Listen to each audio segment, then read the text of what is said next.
সফলতা ক্লাসের ইউটিউব চ্যানেলে তোমাদের স্বাগত জানাই। তো তোমরা তো জানোই যে এই ভিডিওটা মানে কী কারণে আছে, কী কারণে হয় এই ভিডিওটা। আসলে আমরা এসএসসির প্রিভিয়াস ইয়ার আপলোড করার জন্য এই ধরনের এই ভিডিওগুলো বানিয়ে থাকি। তো সেটাই আজকে করব। সিলেকশন পোস্টের আরেকটা পেপার আজকে সলভ করবো, এবং তার আগে আমরা বলে দিই আমাদের পেড ব্যাচের ব্যাপারে। তো 13 তারিখ থেকে আমাদের পেড ব্যাচ স্টার্ট হচ্ছে, মানে 13 এপ্রিল থেকে। 13 এপ্রিল হবে তোমার রিজনিং, ব্লাড রিলেশন থেকে শুরু হচ্ছে, এবং 14 এপ্রিল তোমার হবে ম্যাথ। সেখানে আমি পার্সেন্টেজ থেকে শুরু করছি, একদম বেসিক থেকে অ্যাডভান্স লেভেলে তোমার অঙ্কগুলো ওখানে করানো হয়েছে। একদম বেসিক থেকে করানো হয়েছে। বেসিক মেথডে ধরো একটা অঙ্ক তোমার বেসিকে তুমি কীভাবে করবে এবং এক্সাম অ্যাপ্রোচ কীরকম হবে, এবং সেইভাবে করানো হয়েছে অঙ্কগুলো। তো এই ব্যাচের স্পেশালিটি কী আছে সেটা বলে দিই। প্রথমত 10 টাকা পার ক্লাস, তুমি 10 টাকা পে করবে একটা ক্লাসের জন্য, যা একটা এখনকার দিনে চায়ের দামের সমান। তার উপর দ্বিতীয় বড় কথা হচ্ছে, সেটা হচ্ছে লাইফ টাইম ভ্যালিডিটি।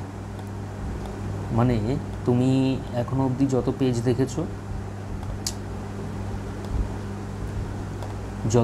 দেখেছো বা যত চ্যানেল দেখেছো এই ধরনের এই কম্পিটিটিভ এক্সাম রিলেটেড, সেখানে দেখবে মানে ওরা যতই পেড কোর্স ওরা নিয়ে আসে আর কি পেড কোর্স, সেখানে একটা টাইম লাইন থাকে, মানে টাইম পিরিয়ড থাকে, যে 1 বছর বা 6 মাস পর ভ্যালিডিটি শেষ, এবং সেটা আবার তোমাকে রিনিউ করতে হবে। তো আমরা যেই ব্যাচটা চালু করছি সেখানে এরকম কোনো সিস্টেম নেই।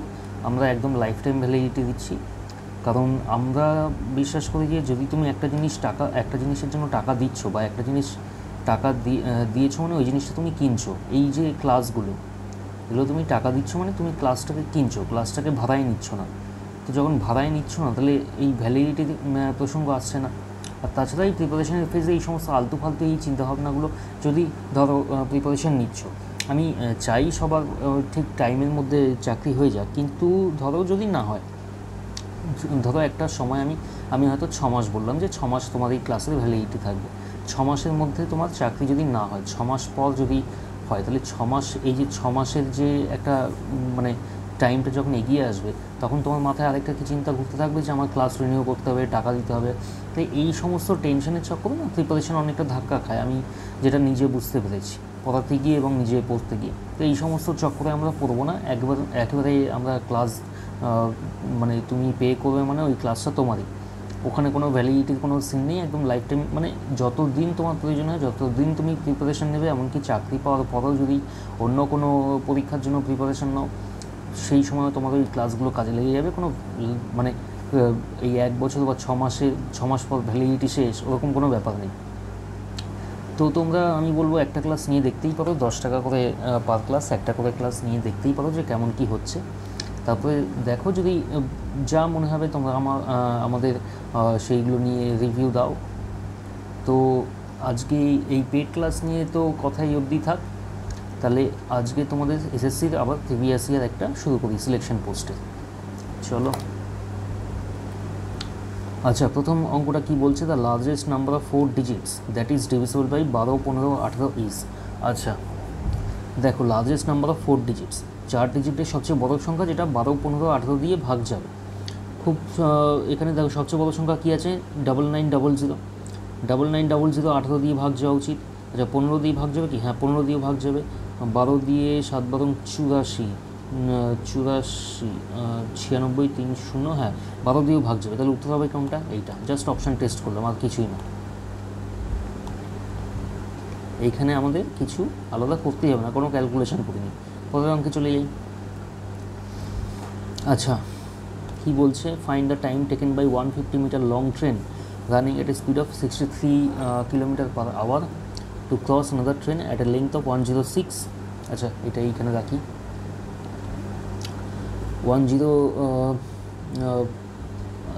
63 kilometre per hour to cross another train of length 100 metre running at a speed of 45 kilometre per hour. তাহলে রিলেটিভ স্পিড কত? রিলেটিভ স্পিড মানে দুটো স্পিডের ডিফারেন্স। রিলেটিভ স্পিড হচ্ছে দুটো স্পিডের ডিফারেন্স। তাহলে একটা স্পিড হচ্ছে 63, একটা স্পিড হচ্ছে 45। তাহলে ডিফারেন্স কত হবে? 18 কিলোমিটার পার আওয়ার। এটাকে আমরা কী করবো? মিটার পার সেকেন্ডে কনভার্ট করবো। তাহলে 18 × 5/18 মিটার পার সেকেন্ড, এটা 5 মিটার পার সেকেন্ড, তাহলে 18 কাটলো equal to 5 metre per second. এবার একটা ট্রেন আরেকটা ট্রেনকে ক্রস করছে, মানে যেটা লেন্থ হচ্ছে 150 মিটার, সে ক্রস করছে another train of length 100 metre, মানে টোটাল 250 মিটার যাচ্ছে। 5 মিটার পার সেকেন্ড হচ্ছে রিলেটিভ স্পিড, মানে এই স্পিডে তাকে 250 মিটার ক্রস করতে হবে। তাহলে 250/5, টাইম কত লাগবে? 50 সেকেন্ড। আছে উত্তর? হ্যাঁ, এইটা। পরের অঙ্কে যাই। A can complete a piece of work in 12 days while B can complete a piece of work in 18 days. খুব সোজা অঙ্ক। A হচ্ছে 12 দিনে কাজ করে, B হচ্ছে 18 দিনে কাজ করে। এই দুটোর এলসিএম কত? 12 দুগুণে 24, 3 12 36। এলসিএম বার করার নিয়ম আমি বলেছিলাম যে বড় সংখ্যা যেটা সেটার নামটা পড়বে, এবং নামটা পড়তে পড়তে যেই সংখ্যাটা দেখবে ছোট সংখ্যাটা দিয়ে ভাগ যাচ্ছে সেটাই হচ্ছে এলসিএম। তাহলে এইখানে A এর এফিসিয়েন্সি 3, B এর এফিসিয়েন্সি কত? 2।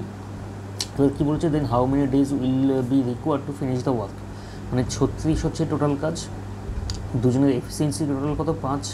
এবার বলেছিলাম নিচে 5 আসলে কীভাবে ক্যালকুলেশন করতে হয়। নিচে 5, 50, 500, 5000, 50,000, 5 লাখ, এরকম 5 দিয়ে কিছু আসলে কীভাবে ক্যালকুলেশন করতে হয় সেটা বলেছিলাম।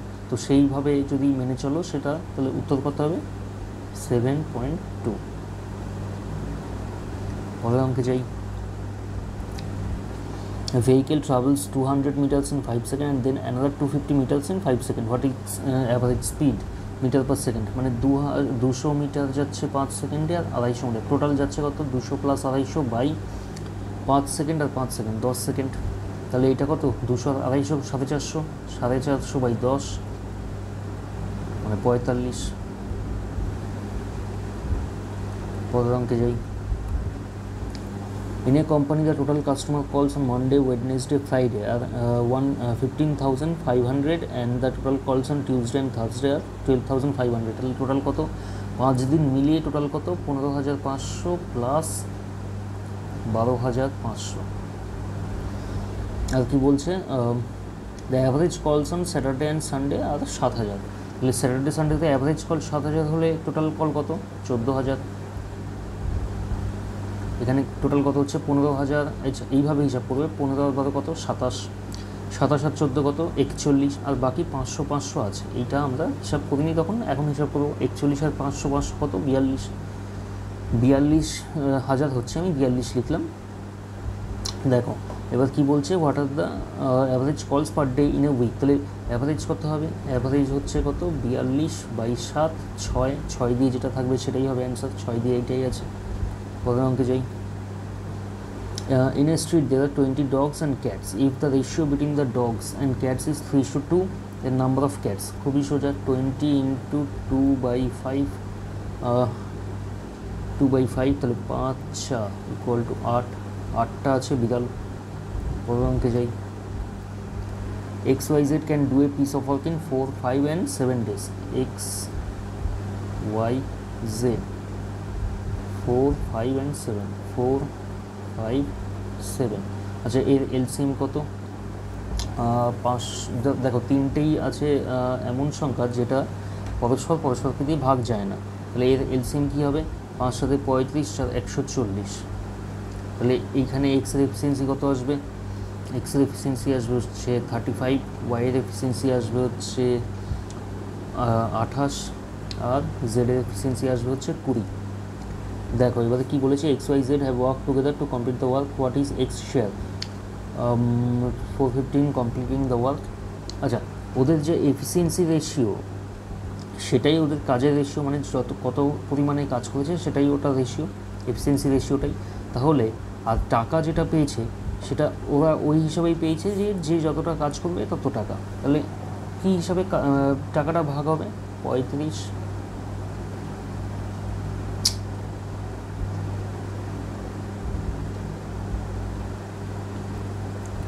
= 28 = 20। তো এখানে টোটাল কত হচ্ছে দেখো? 45, 55, 65, 63, 73, 83, মানে 83 ইউনিট। ধরে নিলাম টাকা আছে 83 ইউনিট, তাহলে 83 ইউনিট ইজ ইকুইভ্যালেন্ট টু 415। আর এক্সের শেয়ার কত? এক্সের শেয়ার হচ্ছে এখানে 35, তাহলে 35 unit is equivalent to 415 into 35/83। আচ্ছা 83, দেখো 80 ইন্টু 5 মানে জানি 400, আর এখানে আছে 415, মানে 3-এর সাথে 5 গুণ করলে 15 হয়। তাহলে এইটা কী করতে পারি? 83 ইন্টু 5, তাহলে 35 ইন্টু 5, 35 ইন্টু 5 কত? আচ্ছা এইখানে লিখে দিই, 35 ইন্টু 5 হচ্ছে তোমার 175।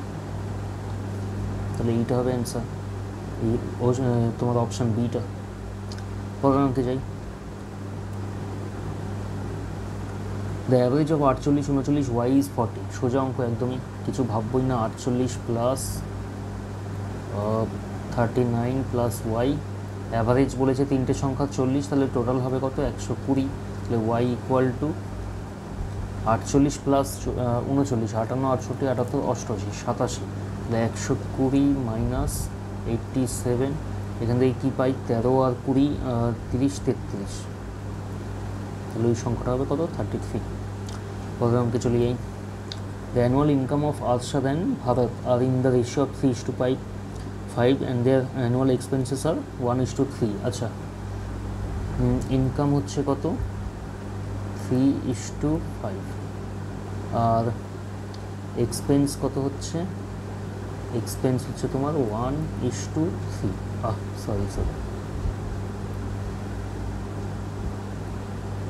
1:3।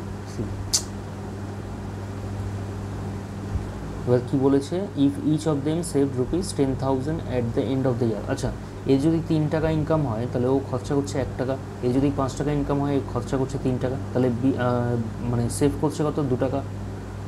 এ সেভ করছে কত? 2 টাকা। আর এখানে কী বলেছে? সেভ 10,000, মানে 2-এর ভ্যালু হচ্ছে 10,000, তাহলে 1-এর ভ্যালু হচ্ছে 5,000। 1-এর ভ্যালু যদি 5,000 হয় তাহলে 3-এর ভ্যালু কত?